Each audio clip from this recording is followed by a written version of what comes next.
I'm Roger Baker, Executive Director of the Stratfor Center for Applied Geopolitics at RANE, a global center of excellence for geopolitical intelligence and analysis. Learn how you can put geopolitics to work for your organization at ranenetwork.com.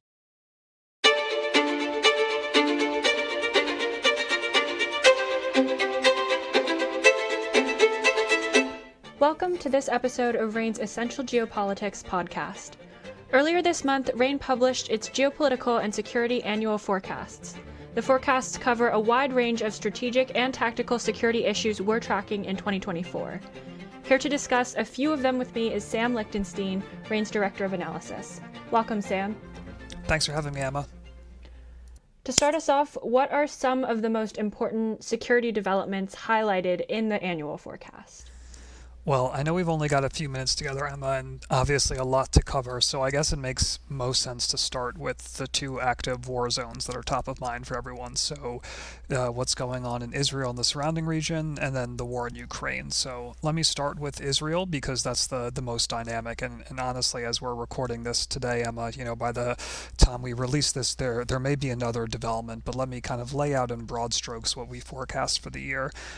Most immediately, and as it relates to Gaza, we've already seen part of our forecast begin to come true, which is namely that the intensity of combat operations in Gaza is going to decline. We've already seen some announcements about this from the Israeli military at the very end of 2023 and first few weeks of 2024, and we expect that to continue as Israel shifts forces, albeit slowly, out of Gaza and more towards other parts of the country, namely the northern border with Lebanon. That, of course, is the big hotspot to watch.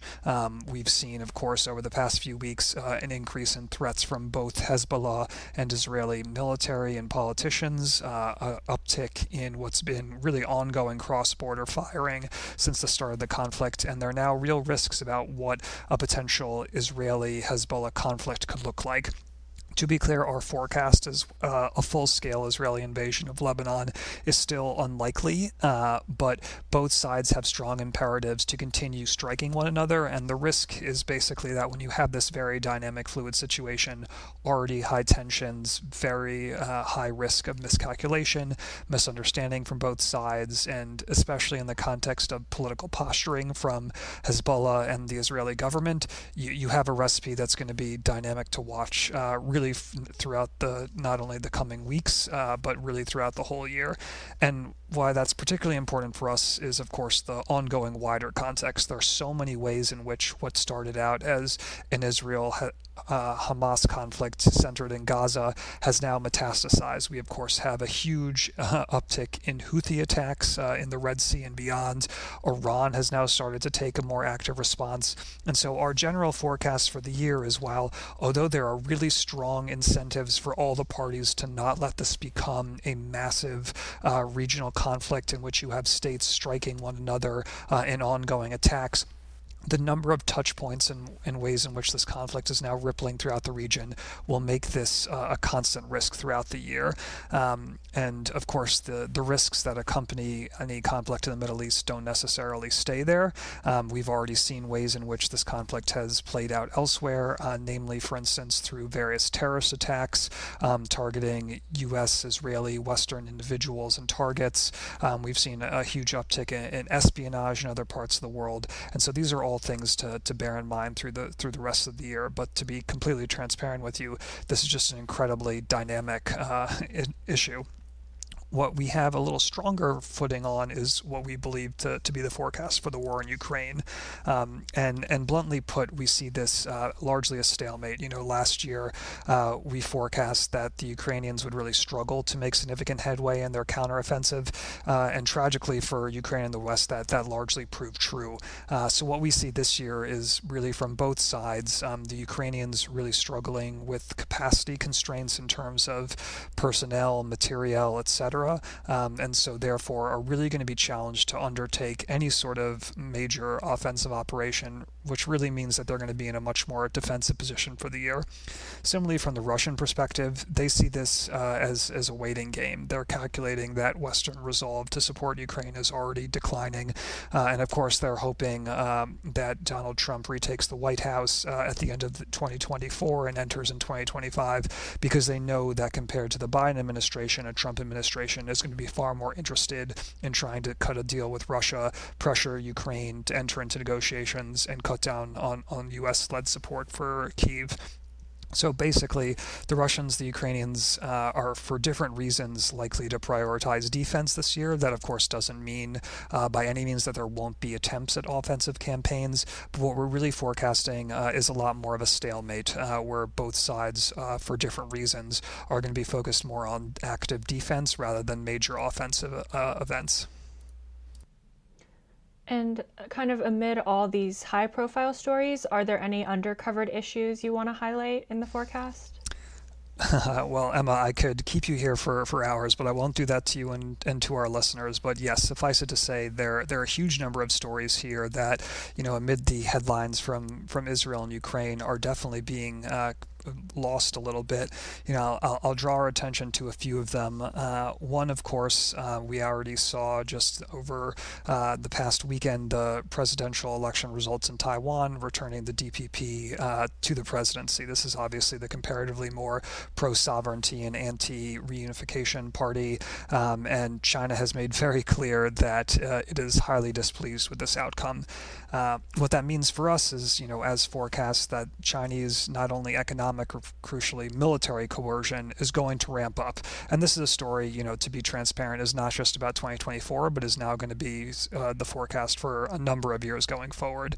What we're looking at in 2024 is the key date when the DPP takes the presidency in May. We can expect an uptick in Chinese live fire drills, naval incursions, airspace incursions around Taiwan, etc.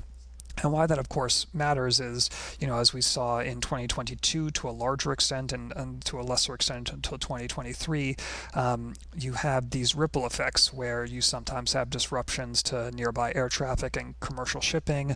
And the more that China is incentivized to engage in this sort of military coercion, in potentially even ramping up to things like beginning small blockades for temporary periods, or in other ways practicing for a potential larger incursion of the island, which, to be clear, we do not foresee is likely for a number of years, the more you're going to have tensions ramp up in that region, the more scope there's going to be for some sort of an accident or misunderstanding, miscalculation, and when you're dealing with the Taiwan Strait, that's a very dangerous place to be. Similarly, I'd also point out the South China Sea, which compared to the Taiwan Strait gets far less attention, but I'd actually argue is really where we're most concerned in 2024 itself.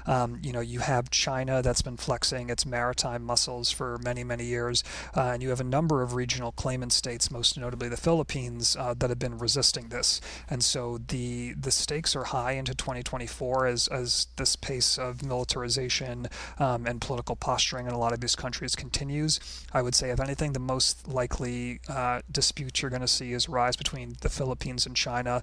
They've been at loggerheads now for quite some time in terms of smaller maritime incidents, but the risk is real that there's going to be some sort of a collision between two ships or other maritime incident that results in casualties.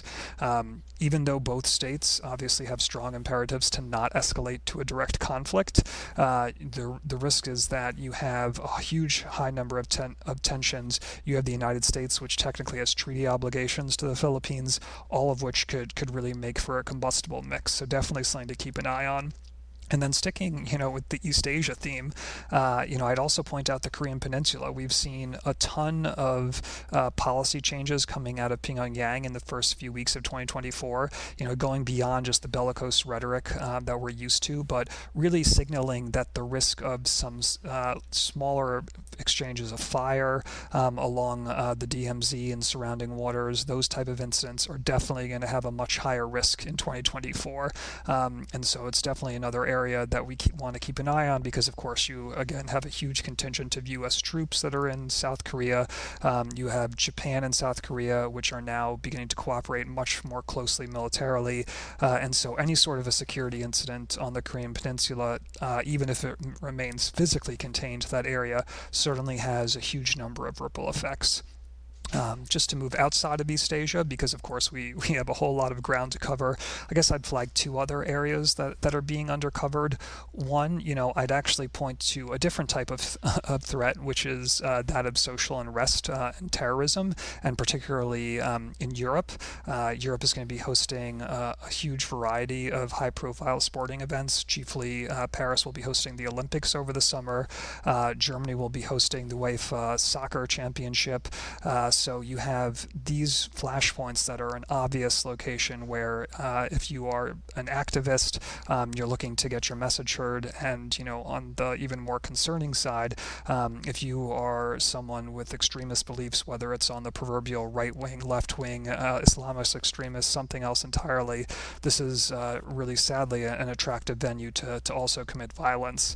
Obviously, we're not just looking at these two major events. There's a whole host of reasons in a lot of European countries where economic conditions and political disputes are incentivizing various forms of protest activities, and these are going beyond what we've seen the past few years, which is like, for instance, environmental protests. But even the past few days in Germany, you've seen a huge uptick in farmers' protests over the cost of living and a variety of measures that they see as kind of damaging their livelihood. So as we're looking across Europe, this is a year where, from a very different perspective on the threat spectrum, we'd also want to flag the risk of social unrest there, and obviously because we have so many readers and clients that have not only business operations on the continent but also are constantly traveling to and from the continent, this is really something to bear in mind. And then the final space that I'd flag, particularly in a different area, is that of the Sahel. This is a place where I think we at RANE have honestly been ahead of the curve for the past few years. We've really been highlighting what we forecast to be a steady march of jihadists across the region, and tragically, at each time that we put out this forecast, it seems to become true.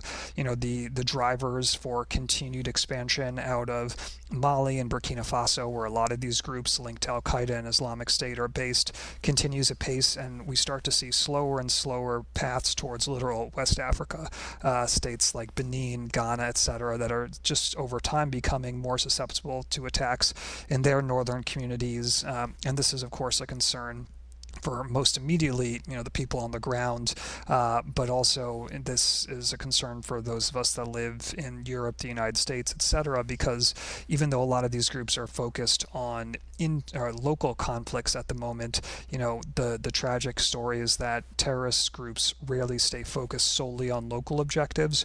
Over time, at least some factions of them tend to have greater aspirations to conduct attacks in the West. And so as these groups continue to build up their capabilities, gain and hold territory, get more resources, etc., they may be focused right for now on local conflicts, but over time that's going to make them more likely to also turn their attentions towards different Western countries. Thanks, Sam. Before we end, are there any low likelihood but high impact scenarios you want to address? This is something we on the analyst team, Emma, always, I don't want to say enjoy, but at least find very intellectually interesting, because this is, what are the hardest calls to make, especially when you have low confidence in them. But it's really incumbent on us as analysts to consider what are kind of the less likely but extremely impactful events, because, of course, they're going to have an outside influence on our readers and clients. So a few of them to flag.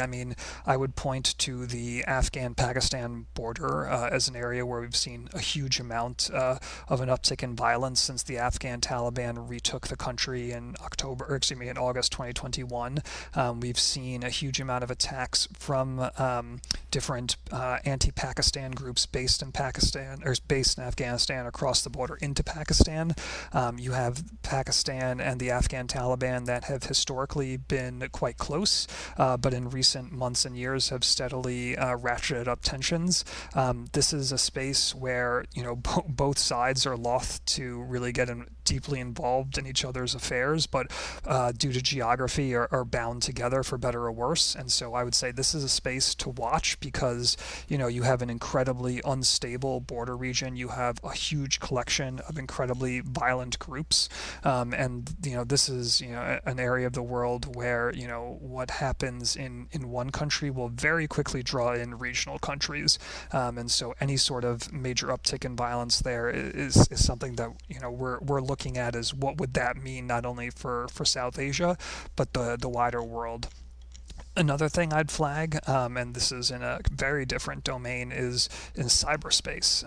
For the past few years, and particularly since the Russian invasion of Ukraine, we've been talking about what the Russian cyber threat to the West looks like.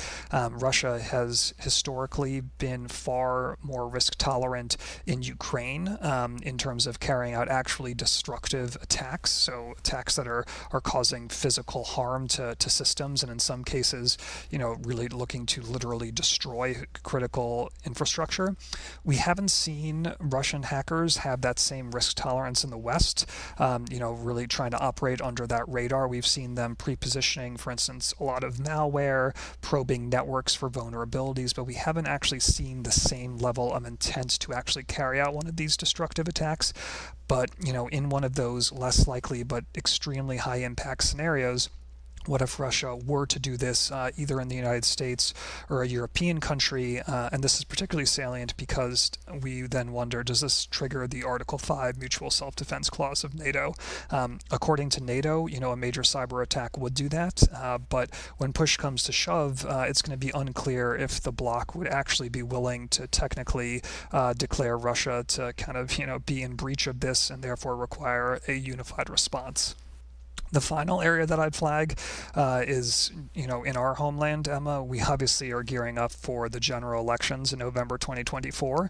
There's, of course, a massive political angle to this, and what another 4 years of the Biden administration or another different 4 years of what will presumably be the Republican nominee, the Trump administration, look like. But there's also a massive security dynamic here. And, of course, we see almost every week some new incidents of threats of violence towards either individuals linked to Donald Trump's legal troubles, to protesters on either the proverbial left or right, to minority groups, etc. And so while we think it's unlikely that you would see, any sort of a repeat of the January 6th Capitol attack in terms of, a mass coordinated attack against a public area like that, we do have to consider, given the stakes that we have here, for instance, what if there is a conviction of Donald Trump on one of these criminal charges, that what you have to imagine what that response would look like. And so we actually have an entire key forecast question dedicated to what the risk of political violence looks like in the United States over the course of the next year. And a number of our scenarios deal with that question of what we could expect if there are major charges against Trump, or if he were to, say, lose the election by a very close number. And again, the results are contested, all of which really brings these kind of more extreme scenarios into play. And of course, that would have not just horrific impacts, presumably in the United States in terms of an uptick in violence, but obviously another repeat of mass political violence in the United States. You have to imagine that's going to really stain the image of the country. It would cause a huge problem for the presidential transition, and arguably it's going to have foreign policy ramifications. So again, one of these scenarios that is incumbent on us to consider, and as we proceed through 2024, is something we'll definitely be covering. Well, thanks again for sharing this security overview for 2024. It's always great to hear from you, and I'm sure we'll be hearing more about this from all the analysts as these scenarios develop. Thanks so much for having me, Emma. You can read our full forecast by subscribing to our geopolitical or security intelligence products. Our suite of risk products allow clients to access the insights and analyses they need to make more informed decisions. You can sign up or learn more at our website, ranenetwork.com. That's RANE network.com. I'm Emma Kami. Thanks for listening.